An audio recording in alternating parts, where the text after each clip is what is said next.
안녕하세요, 여러분. 편안하게 듣는 잠자리 동화 달콤 오디오북입니다.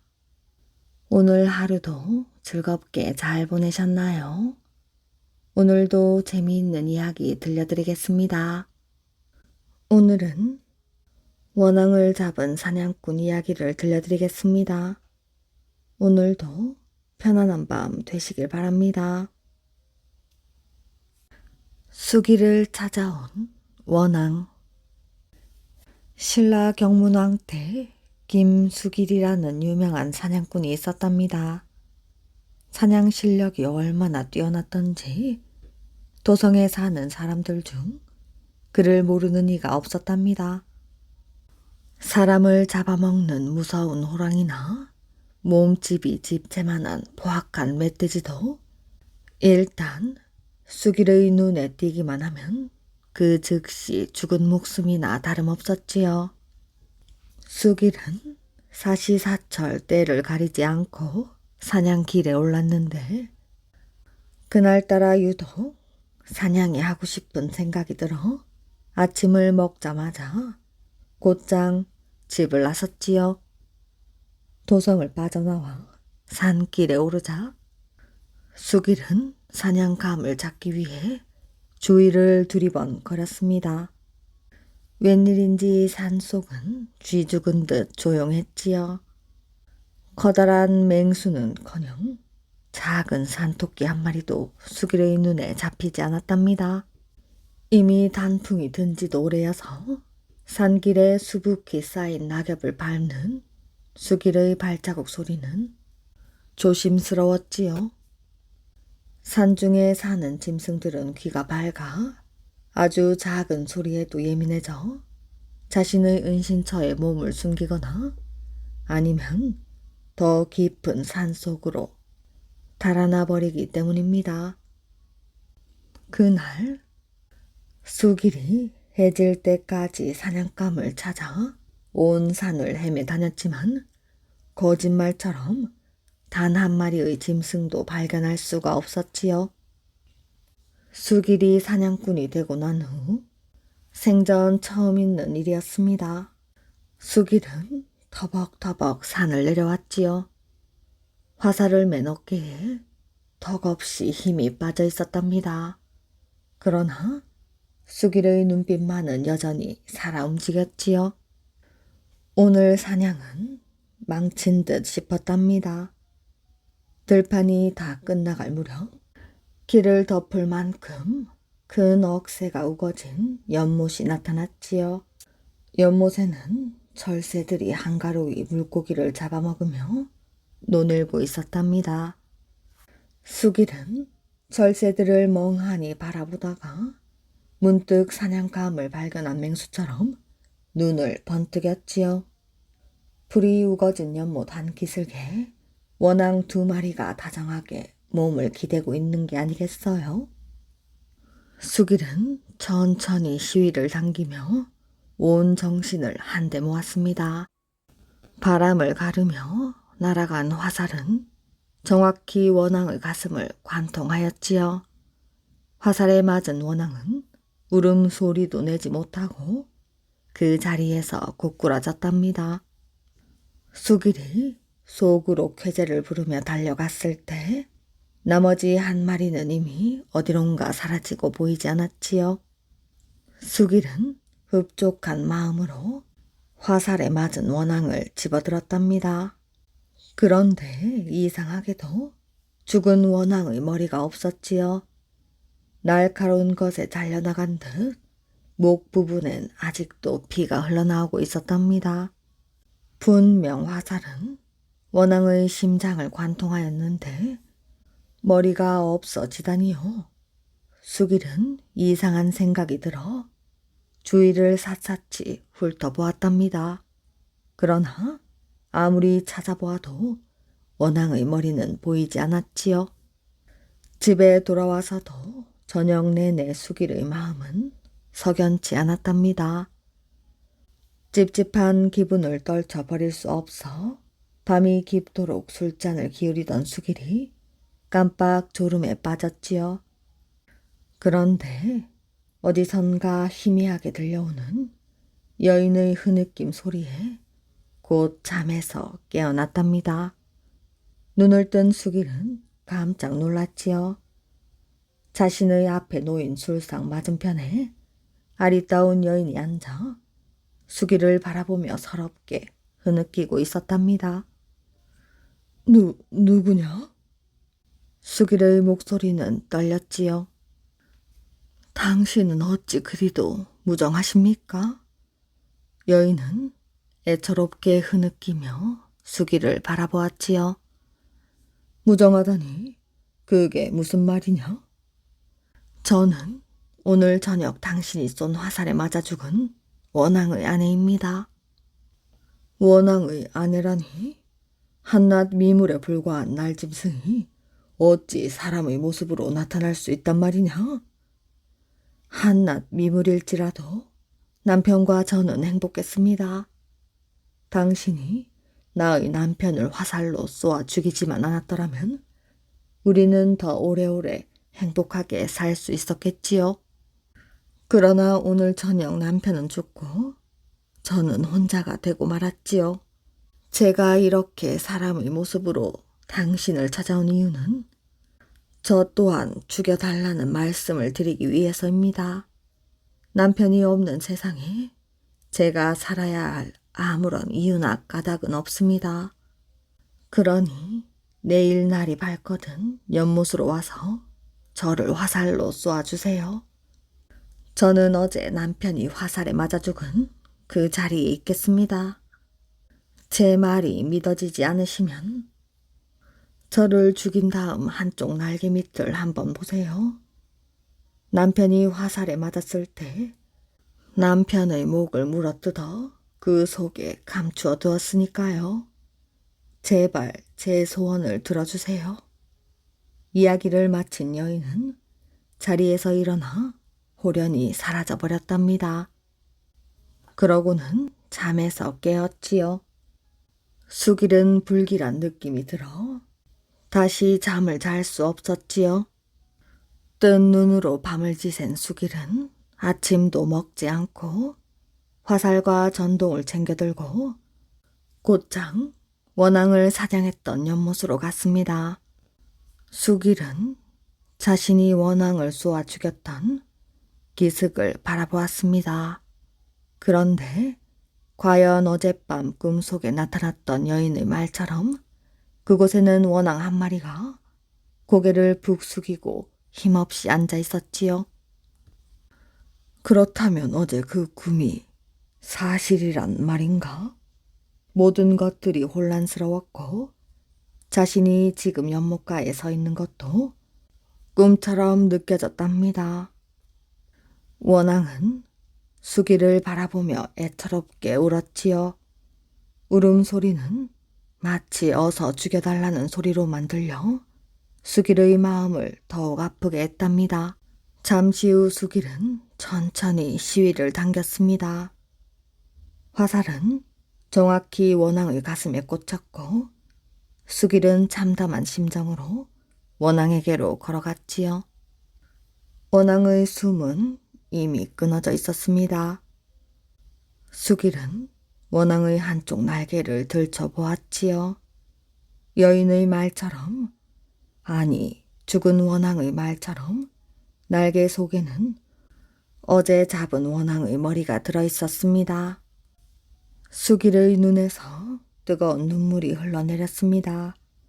수길은 죽은 원앙을 품에 안고 돌아와 어제 잡았던 원앙과 함께 땅에 고이 묻어주었지요.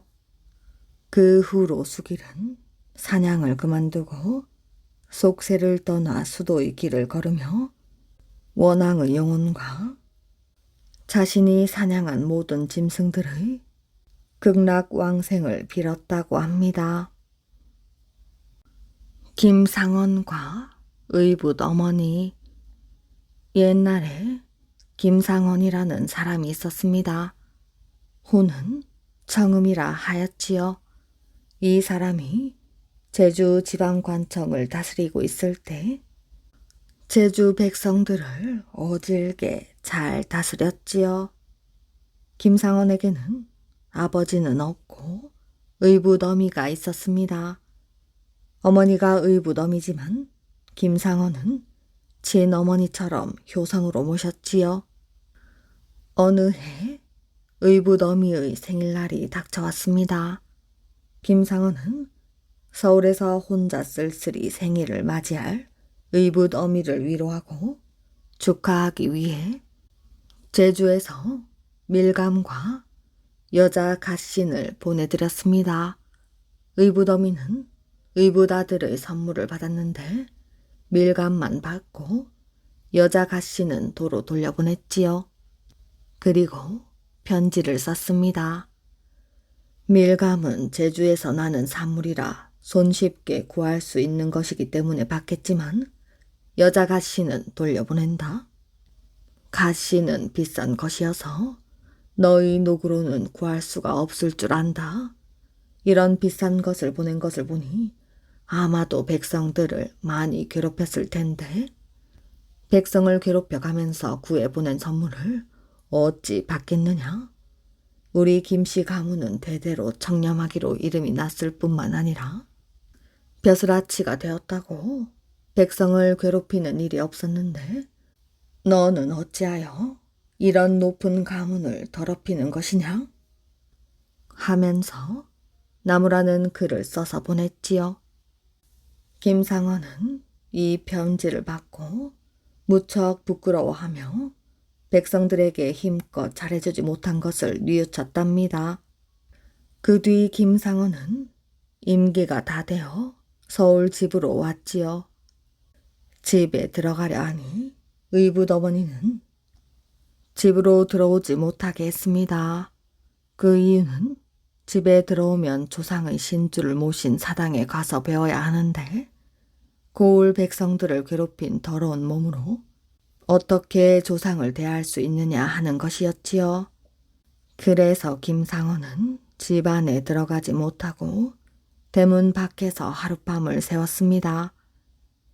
일갓집 사람 하나가 이 말을 듣고 김상원을 집에 들어가게 하려 했지만 의붓어미의 뜻도 잘못이 아니기 때문에 난처했지요. 그렇다고 그대로 둘 수는 없었지요. 일갓집 사람은 여러 가지로 생각을 해보더니 의붓어미한테 가서 이야기를 했답니다.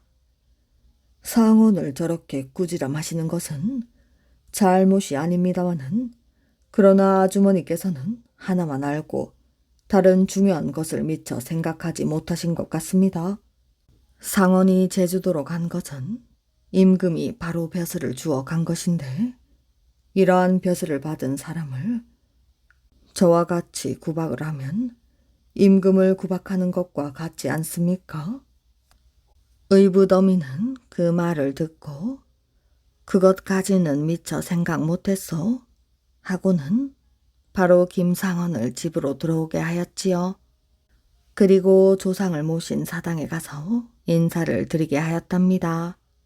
정음 김상원이 벼슬살이를 했어도 정렴하게 지낸 것은 이러한 훌륭한 가문에서 태어났고 그 가문의 교훈을 받으며 자라났기 때문입니다. 소박 맞은 여인. 옛날 어느 마을에 소박 맞은 여자 셋이서 살고 있었지요. 소박을 맞는다는 말은 여자가 시집에서 잘못하여 쫓겨나는 일을 말하지요. 그러니 이 세 여인들은 저마다 시집에서 일을 잘못하여 쫓겨난 여자들이었습니다. 그러나 소박 맞은 여자는 자기들은 절대로 잘못한 일이 없다고 주장하였지요.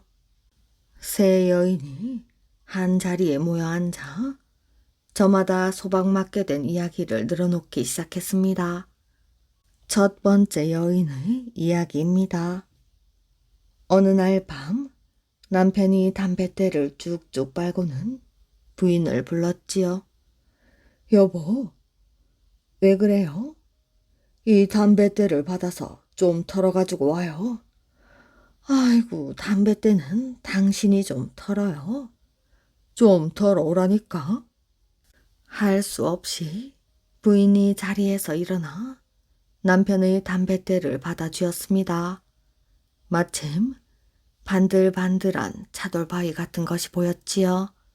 그래서 그 부인은 바위에다 대고 담뱃대를 힘껏 두드렸지요.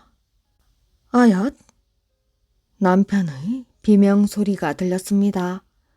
부인은 깜짝 놀라 정신을 차리고 살펴보았지요. 바위인 줄만 알고 담뱃대를 두들겼는데 그것은 달빛에 비친 남편의 대머리였지요. 나는 이렇게 해서 소박을 맞았다오. 그것이 무슨 대수로운 일이라고. 이번에는 두 번째 소박 맞은 이야기입니다. 어느 추운 겨울 시어머니가 안방에서 부엌 쪽을 보고 말을 했답니다. 예, 아가야. 예, 어머님. 부엌 아궁이에 불이 있지? 예, 있습니다. 방 안의 화롯불이 꺼져 춥구나. 아궁이 불을 좀 가지고 와야겠다. 하고 시어머니는 방 안에서 기다렸습니다. 여자는 아궁이의 불과 재를 체에다 담아가지고 얼른 방 안으로 뛰어갔지요. 나는 이것이 화근이 되어 소박을 맞았다오. 그게 무슨 큰일이라고 말이지요. 이번에는 세 번째 소박 맞은 여자의 이야기입니다. 나 역시 아무렇지도 않은 일로 소박을 맞았어요. 추운 겨울날이었지요. 이웃집 젊은이가 꽁꽁 언 손을 호호 불며 집에 왔습니다. 아주머니, 안녕하세요. 오, 총각이구나. 그래, 어찌 왔어? 아주머니, 집에 불이 꺼졌거든요. 불씨가 있으면 좀 빌려주세요. 아이고, 날씨가 이렇게 추운데 불이 꺼져서 어떡하누? 하고 이 여자는 총각의 손을 쥐었습니다. 손이 얼음처럼 차가웠지요. 에구, 손이 얼음장처럼 차네. 하고는 총각의 손을 가슴에다 집어넣었습니다. 이때 남편이 이 광경을 보고는 화를 내었지요. 나 원참 대단치도 않은 일을 가지고 나가라 말라 하지 않겠어요? 비단 치마를 두른 산. 지금으로부터 600년 전쯤 이성계가 고려를 없애고 새로 나라를 세워야겠다고 마음먹었지요.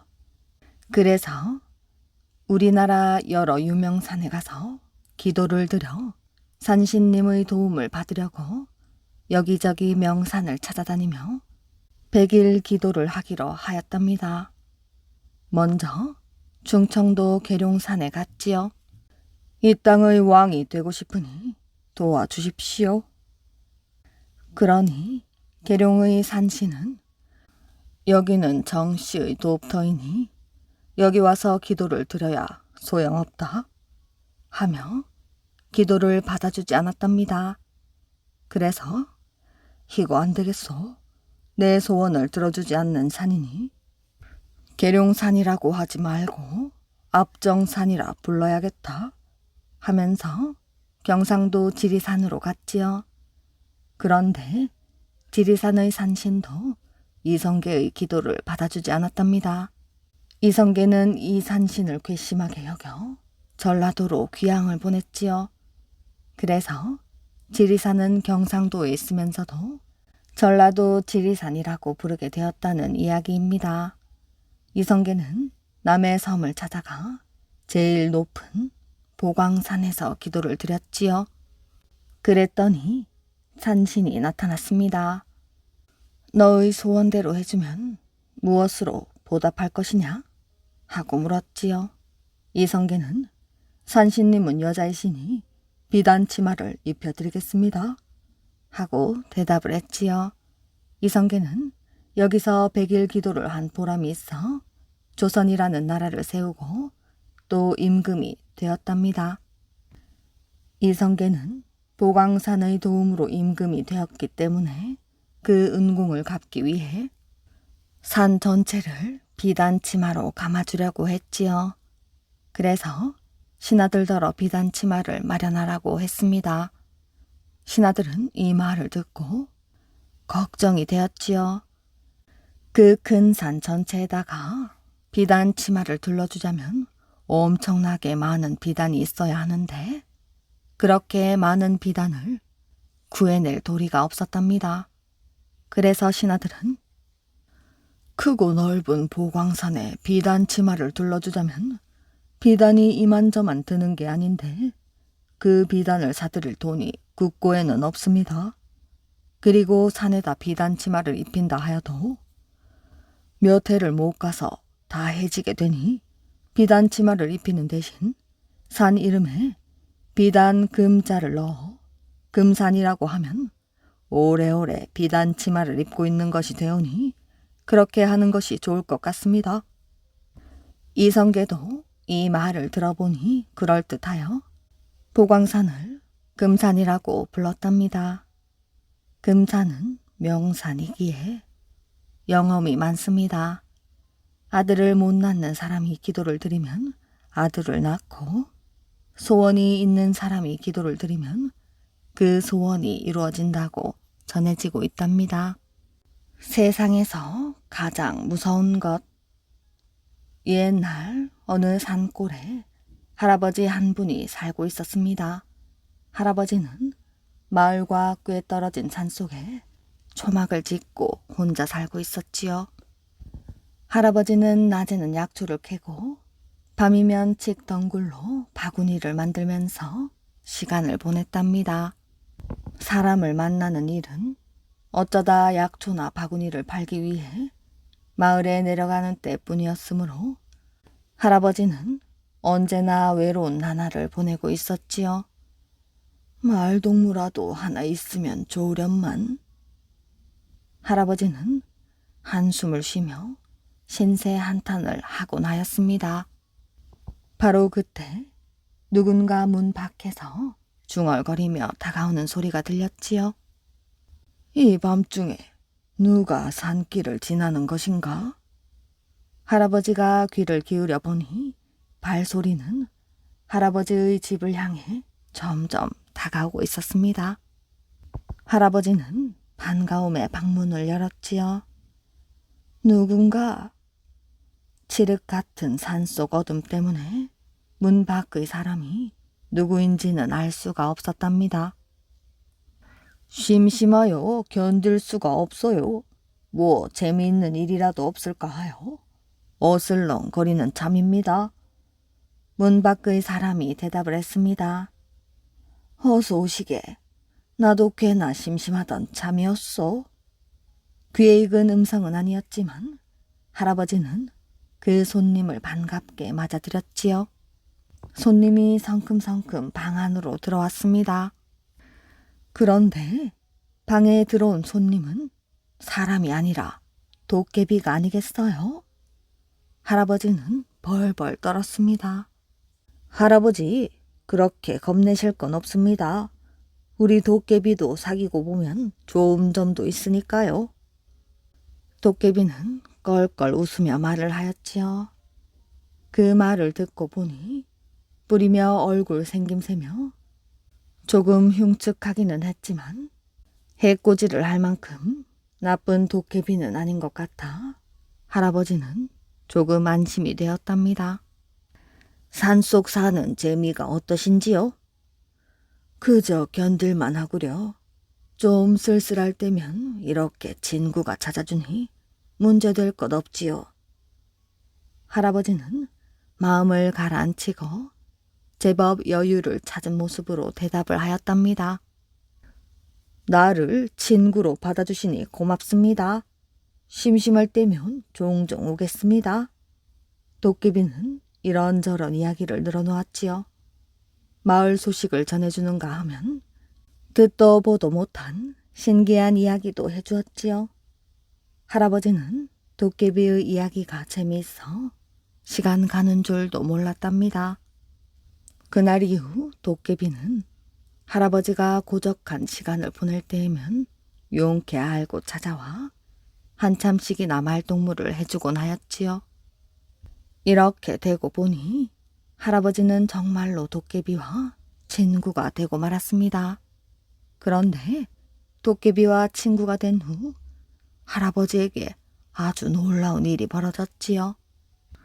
어느 날 아침 냇물에 세수를 하던 할아버지는 물 속에 비친 자기 얼굴을 보고 화들짝 놀랐답니다. 할아버지도 모르는 사이에 할아버지의 얼굴 모양이 어딘가 도깨비를 닮아가고 있었던 것이지요. 눈썹은 전보다 바짝 치켜 올라가고 눈빛도 붉은 기운이 감도는 듯 하였지요. 게다가 가슴에는 털이 숭숭 돋아나 있는 게 아니겠어요? 할아버지는 가슴이 덜컥 내려앉았답니다. 어릴 때 도깨비와 친해지면 도깨비를 닮는다는 이야기를 들은 것이 생각이 났지요. 아이고, 이거 큰일이군. 이러다가 머리에 뿔이라도 돋으면 영영 마을에는 내려가지 못하게 될 텐데.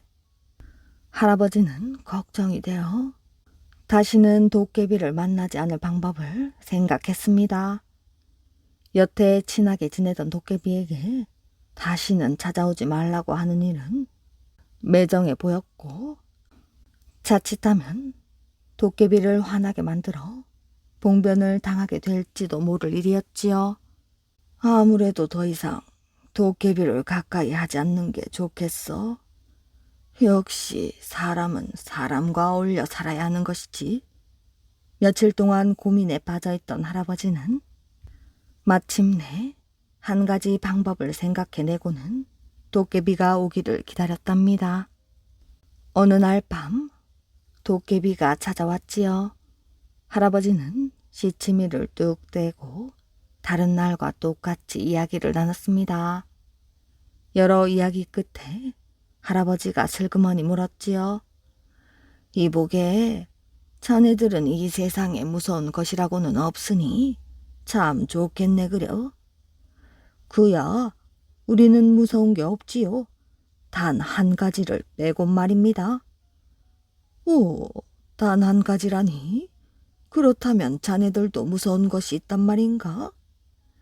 우린 짐승의 피를 싫어해요. 특히 돼지 피가 있는 곳에는 가까이 갈 수가 없답니다. 이번에는 도깨비가 물었습니다. 할아버지는 세상에서 뭐가 제일 무서우세요? 글쎄, 뭐니 해도 돈이 제일 무섭지. 이상하군요. 나는 사람들이 이 세상에서 돈을 제일 좋아하는 줄 알았는데요. 그런 사람들이 많지. 하지만 돈은 있어도 걱정, 없어도 걱정이야.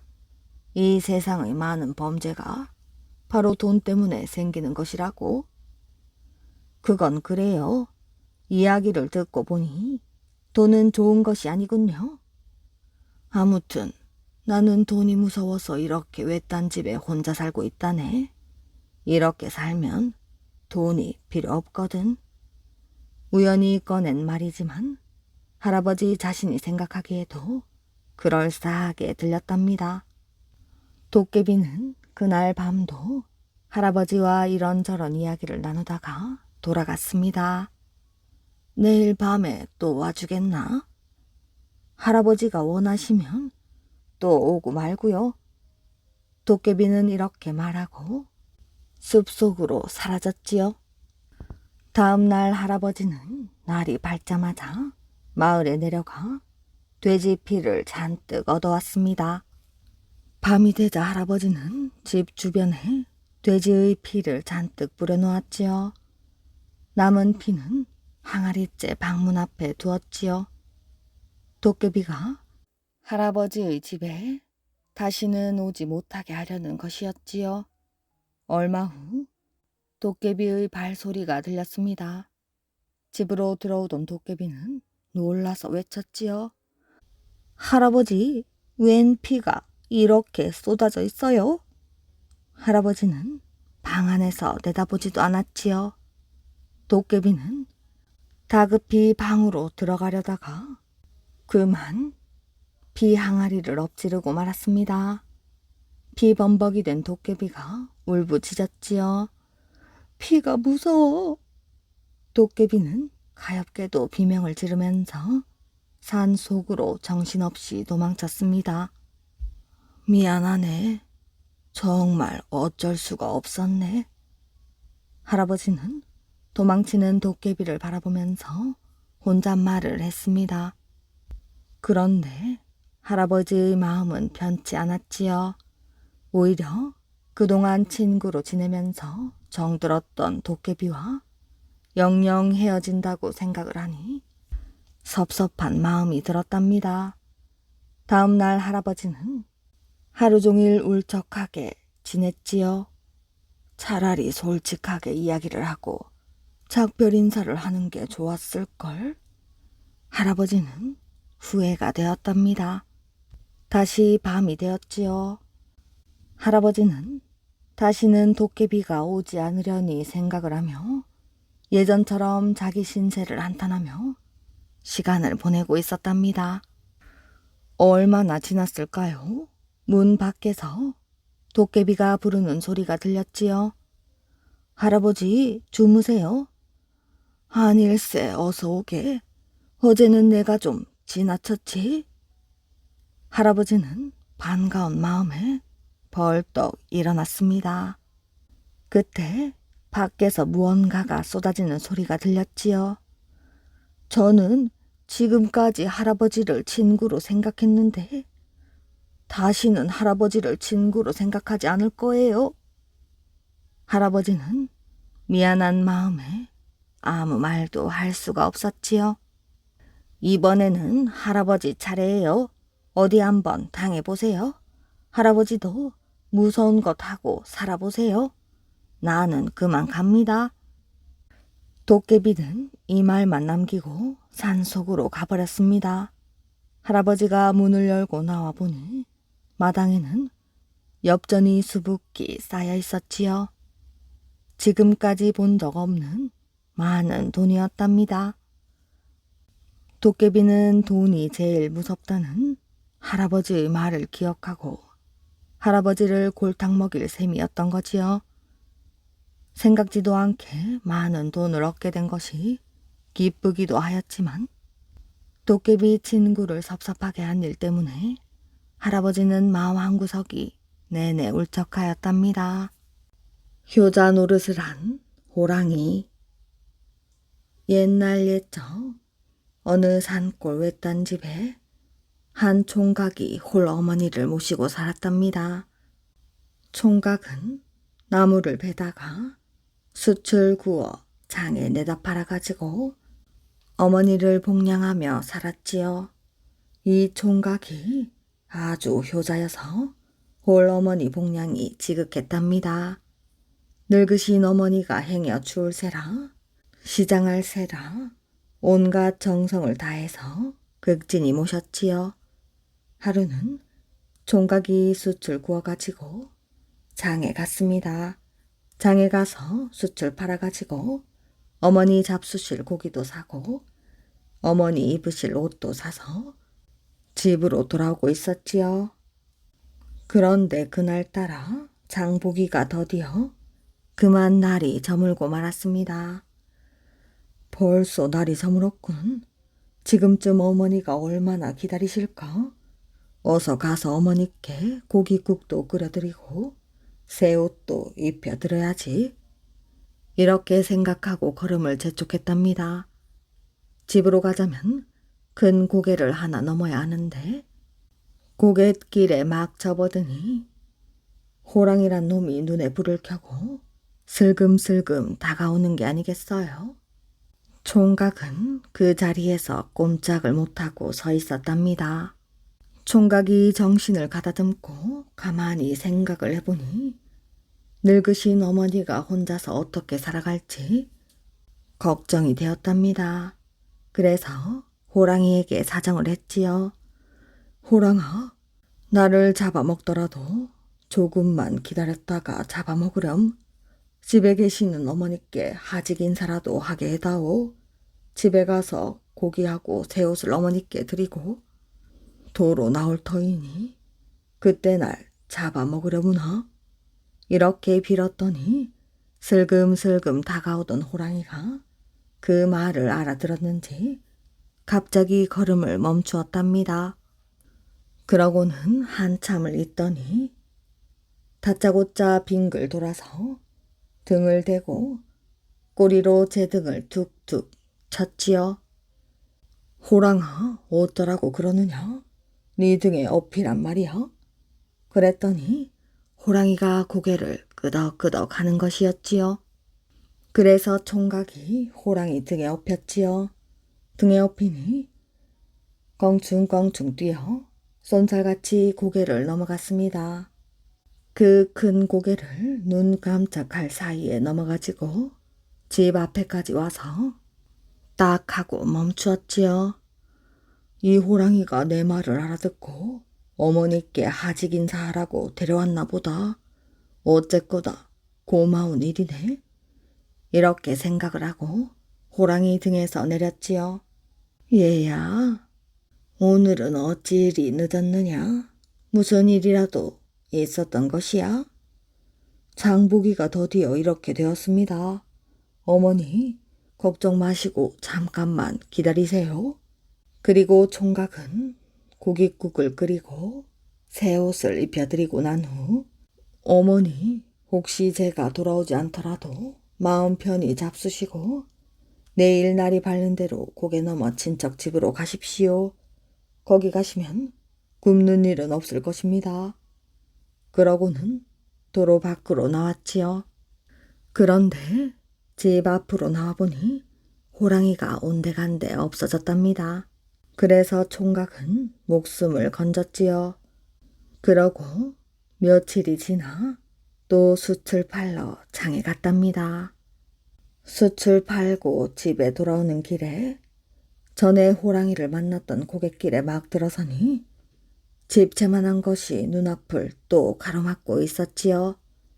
가만히 보니 그 호랑이가 또 거기에 떡 버티고 서 있는 게 아니겠어요? 그때 그 호랑이로군. 그때 날 잡아먹지 못해 오늘 잡아먹으려고 왔나 보다. 이렇게 생각을 하고 호랑이에게 말을 했습니다. 며칠 전에는 네가 내 사정을 봐서 어머니를 뵙도록 해주었으니 무엇을 바라겠느냐? 어서 날 잡아먹거라. 그래도 호랑이는 가만히 서 있었지요. 그러더니 전처럼 등을 돌리고 앉아 꼬리로 제 등을 툭툭 쳤답니다. 그래서 호랑이 등에 또 업혔지요. 호랑이는 총각을 등에 업고 나는 듯 고개를 넘어 집 앞까지 가더니 총각을 내려주고 어디론가 가버렸습니다. 총각은 호랑이 덕분에 높은 고개를 눈 깜짝할 사이에 넘어왔지요. 그 뒤로도 총각이 장에만 가면 호랑이가 고갯길에서 기다리고 있다 등을 돌려댔습니다. 등에 업히면 고개를 넘어 집 앞까지 데려다 주었지요. 총각은 장에 갔다 올 때마다 호랑이를 타고 왔답니다. 그런데 하루는 장에 갔다 오는 길에 늘 호랑이를 만나던 곳에 왔는데 호랑이가 보이지 않았지요. 늘 만나던 호랑이가 안 보이니 섭섭하기도 하고 걱정도 될 게 아니겠어요?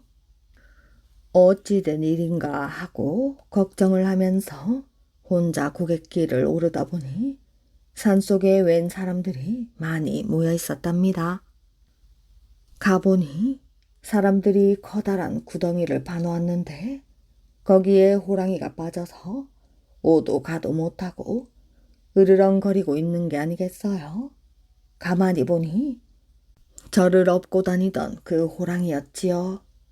오늘도 저를 업어다 주려고 고개를 넘다그만 구덩이에 빠졌던 것입니다. 여러분, 이 호랑이를 어찌할 셈입니까? 며칠 동안 가만히 두면 굶고 지쳐서 제 풀에 쓰러질 터이니 그때 가서 잡지요. 그러지 말고 이 호랑이를 나한테 파십시오. 값은 후하게 쳐드리겠습니다. 그동안 수출구어 벌어놓은 돈을 모두 꺼내놓으니 사람들이 돈을 받고 다들 물러갔지요. 총각은 호랑이를 구덩이에서 꺼내주었답니다. 그 뒤로도 호랑이가 총각을 업고 다녔는데 호랑이도 사람 못지않게 효자 노릇을 하였습니다. 어머니가 홍시가 먹고 싶다 하면 홍시가 많은 곳으로 총각을 업어가고 산딸기가 먹고 싶다 하면 산딸기가 많은 곳으로 총각을 업고 갔지요. 이렇게 해서 호랑이도 효자 노릇을 했다니 아주 신기한 일이 아니겠어요. 그리고 총각은 어머니를 모시고 오래오래 잘 살았다고 합니다. 신랑감을 고른 신부. 옛날 사람 좋기로 소문난 선비가 있었습니다. 이 선비는 마음이 좋아서 마을 사람들에게 존경을 받았지요. 그런데 이 선비는 술을 아주 좋아했답니다. 선비에게는 귀여운 외동딸이 있었지요. 자식이라고는 달 하나밖에 없는 터라 선비는 온 정성을 기울여 키웠답니다. 딸은 예쁘고 예의도 바르게 잘 컸습니다. 그래서 여기저기에서 혼인을 맺자는 청이 들어왔지요. 그러나 선비는 대릴 사위를 들여서 딸과 함께 살고 싶었습니다. 내가 직접 나서 신랑감을 구하여 우리 부부가 의지를 하며 살아야겠다. 저도 다른 데로 시집가지 않고 아버님이 정해주시는 사람과 함께 살고 싶어요. 어느 날 선비는 딸의 신랑감을 구하기 위해 집을 나섰지요. 오늘 선 볼 때가 세 군데지. 선비는 발길을 재촉했습니다. 정신을 바짝 차리고 신랑감 셋 중에 하나를 고르리라 마음먹었지요. 첫째 집을 찾아갔습니다. 그 집은 큰 부자였지요. 대문부터가 으리으리했습니다. 하인들이 선비를 사랑방으로 안내를 했습니다. 오시느라고 수고가 많으셨습니다. 신랑감의 아버지는 술상부터 차려오게 했지요. 술상이 푸짐하게 차려졌습니다. 자, 우선 한 잔 드시지요. 선비는 술을 좋아했으므로 상대방이 권하는 대로 넙죽넙죽 받아 마셨습니다. 술에 취하자 선비는 기분이 아주 좋아졌답니다. 우리 아이는 잘나지 못했으나 따님을 고생시키지는 않을 것이요. 그럼요. 큰 부자이신데요, 뭘. 선비는 신랑 감은 자세히 보지도 않고 술만 마셨답니다. 그럼 이 자리에서 혼인 날짜를 정하는 게 어떻겠습니까? 그러지요. 선비는 아무 날 아무 시에 신랑을 보내라고 혼인 날짜를 정해버렸답니다. 술이 거하게 취한 선비는 작별 인사를 하고 그 집을 나왔답니다. 한참 길을 가다 생각을 해보니 선비는 자신의 행동이 가벼웠음을 깨달았지요. 하차, 신랑감을 셋 모두 보고 나서 혼인 날짜를 정할 것을. 선비는 두 번째 선을 보기로 한 집에도 가보고 싶었습니다. 그래서 그 집으로 발길을 돌렸지요. 두 번째 가본 집은 큰 부자는 아니었지만 사돈 될 사람이 높은 벼슬을 하고 있었습니다. 주안상 좀 내오너라. 사돈 될 사람이 아내 대고 외쳤지요. 그러자 곧 술상이 차려져 나왔습니다. 술을 좋아하는 선비는 금세 눈이 번쩍 띄었지요. 우리 아들은 잘나지는 못했지만 어릴 때부터 학문을 많이 닦았습니다. 내년에는 과거를 보게 할 생각입니다. 그러십니까? 똑똑해서 반드시 과거에 장원급제를 할 것입니다. 선비는 사돈될 사람과 술을 마시며 유쾌하게 이야기를 주고받았지요. 우리 이 자리에서 아예 혼인 날짜를 정해버립시다. 그러지요. 선비는 아무 날 아무 시에 신랑을 보내라고 했습니다. 첫 번째 집과 혼인하기로 한 약속을 술에 취하여 까맣게 잊어버린 것이지요. 사돈될 사람은 붓을 들어 신랑이 태어난 해와 달과 날과 시간을 적어 선비에게 주었답니다. 이 사성이 전해지면 혼인이 결정되는 것입니다. 선비는 사성을 받아가지고 그 집을 나서다가 문득 생각을 하였답니다. 차차, 내가 두 군데에 혼인 약속을 맺고 말았구나. 이놈의 술 때문에 깜빡 잊었어. 그러나 후회한들 소용없는 일이었지요. 선비는 술에 취해 돌아오다 또 한 집 선볼대가 있다는 것을 깨달았습니다. 그래서 세 번째 집으로 발길을 돌렸지요. 그 집은 그럭저럭 사는 평범한 집이었습니다. 어서 오십시오. 먼 길을 오시느라 얼마나 수고가 많으셨습니까? 사돈될 사람은 선비를 맞아 이런저런 이야기를 했습니다. 그런데 신랑 감은 어디를 갔는지 보이지 않았지요. 신랑도 없고 술도 없고. 선비의 얼굴이 찌푸려졌습니다. 한참 뒤 총각이 숨을 헐떡이며 뛰어들어왔지요. 아이고, 이거 죄송합니다. 장에 좀 갔다 돌아오는 길에 물에 빠져 허우적거리는 노인을 건져드리고 오느라 늦었지요. 총각은 숨을 몰아쉬며 선비에게 큰 절을 올렸습니다. 선비는 신랑 감을 보는 둥 마는 둥 하고는 자리에서 일어났지요. 그러자 총각이 선비를 붙들어 말을 했습니다.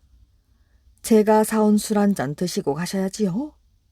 술을 좋아하는 선비는 귀가 번쩍 뜨였습니다. 총각은 밖으로 나가 술상을 차려왔지요.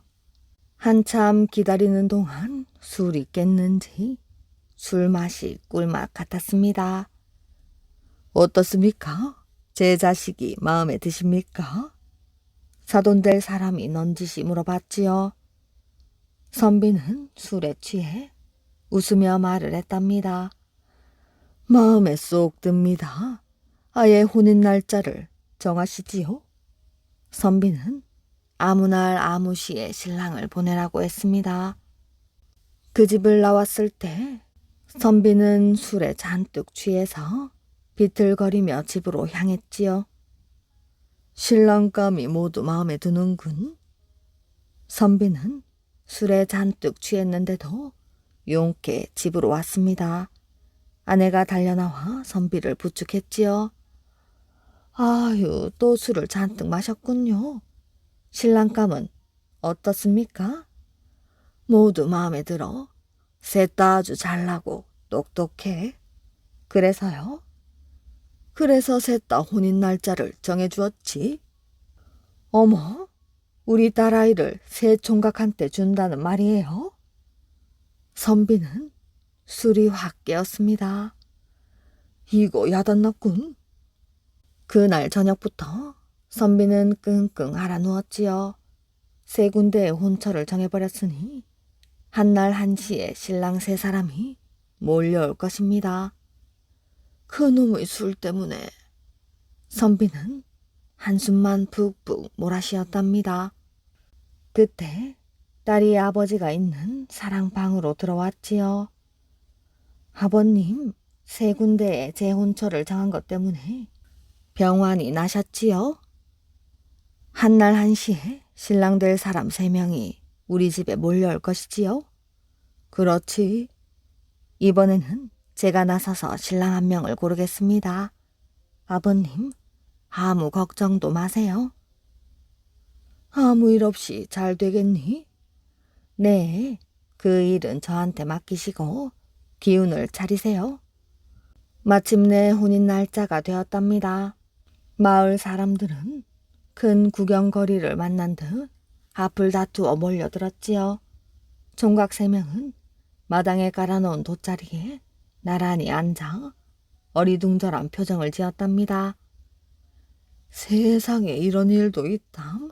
신부 하나에 신랑 3명이 혼이 나는 것은 처음 보네. 아이고 망측스러워라. 마을 사람들은 마당을 빙 둘러싸고 수군거렸지요. 이윽고 신부가 나타났습니다. 여러분, 저의 아버님은 제가 무남 동녀 외동딸이어서 저를 끔찍이 사랑하신답니다. 그래서 저희 남편 될 사람을 3분이나 고르셨지요. 물론 이 3분과 제가 혼인을 하는 것은 아닙니다. 저더러 한 분을 고르라고 3분을 오게 하는 것이지요. 마을 사람들은 그제야 고개를 끄덕였습니다. 그러면 이제부터 제가 한 분을 고르겠습니다. 3분께서는 각자 자기 자랑을 한 가지씩 해주시기 바랍니다. 새 총각은 신부가 하도 예뻐서 그냥 물러가려고 하지 않았지요. 첫 번째 총각이 나서서 말을 했습니다. 저희 집은 아주 큰 부자입니다. 제가 장가를 들면 엄청난 재산의 반을 가져올 수 있지요. 두 번째 총각이 말했습니다. 저는 어릴 때부터 과거 볼 준비를 해왔습니다. 내년에 과거를 볼 것인데 장원급제는 따놓은 거나 다름없지요. 세 번째 총각이 말을 했습니다. 저는 큰 부자도 아니고 큰 벼슬을 할 수도 없습니다. 저한테는 자랑할 만한 것이 따로 없지만 제 몸을 한번 보여드리겠습니다. 총각은 느닷없이 저고리를 벗었습니다. 그러자 울퉁불퉁한 알통이 드러났지요. 총각은 선비 앞으로 가더니 큰 절을 올렸습니다. 장인어른 평안하십니까? 그리고 곧 신부에게 달려가 등을 들이대었지요. 여보, 어피시오. 신부는 3번째 총각의 용기에 감탄한 나머지 팔을 벌렸습니다. 총각이 신부를 업고 마당을 한 바퀴 돌았지요. 장인어른, 저는 신부를 이렇게 위해주겠습니다. 첫 번째 총각과 두 번째 총각은 기가 질려서 슬그머니 신부의 집을 빠져나갔습니다. 세 번째 총각이 신부와 결혼을 하게 되었지요. 마을 사람들은 우레와 같은 박수를 보내주었답니다. 백일홍의 전설.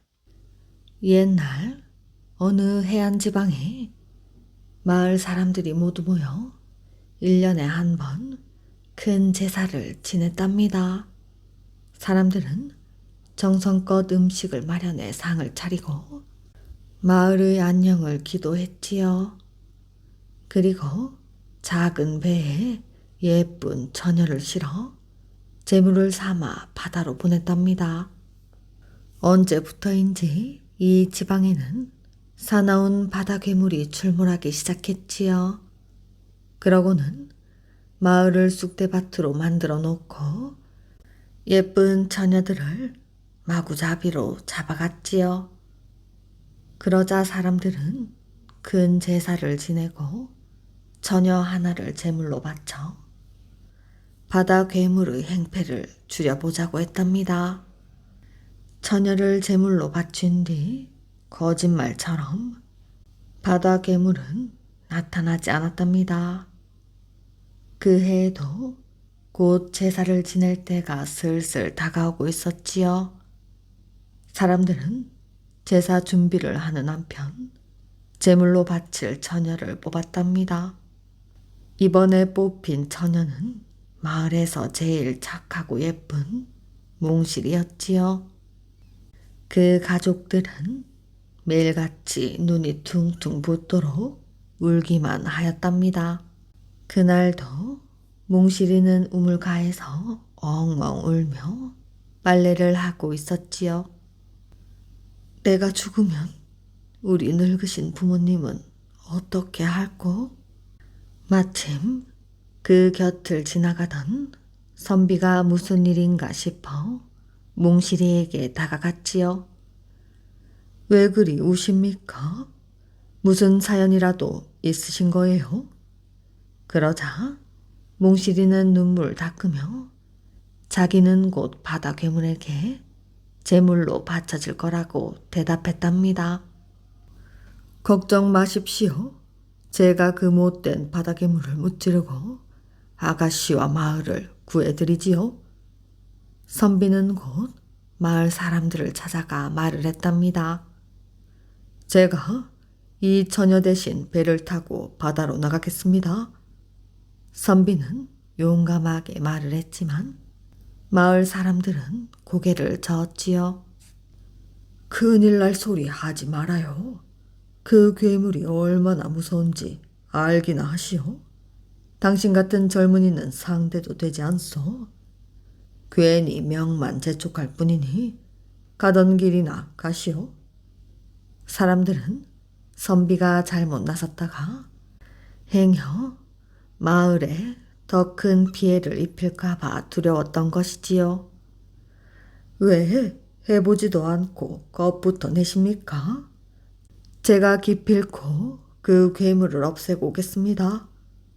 마을 사람들은 선비의 용기에 감동해 마침내 허락을 하였답니다. 드디어 제사를 지내는 날이 되었지요. 선비는 출발하기 전에 몽실이에게 이렇게 말을 했습니다. 내가 괴물과 싸워 이기면 100일 후에 흰 돛을 달고 지면 붉은 돛을 달고 돌아오겠습니다. 그러고는 배를 타고 바다를 향해 나아갔지요. 그날부터 몽실이는 하루도 빠지지 않고 바다가 멀리까지 잘 보이는 언덕으로 올라가 선비가 무사히 돌아오길 빌고 또 빌었답니다. 제발 무사히 돌아오세요. 제가 꼭 은혜를 갚을 수 있도록 말이에요.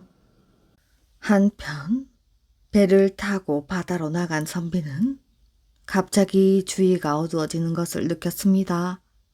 그러더니 높은 파도와 함께 바닷속에서 엄청나게 큰 괴물이 하늘을 향해 솟구쳐 오르는 것이 아니겠어요? 선비는 괴물을 상대로 용감히 싸웠답니다.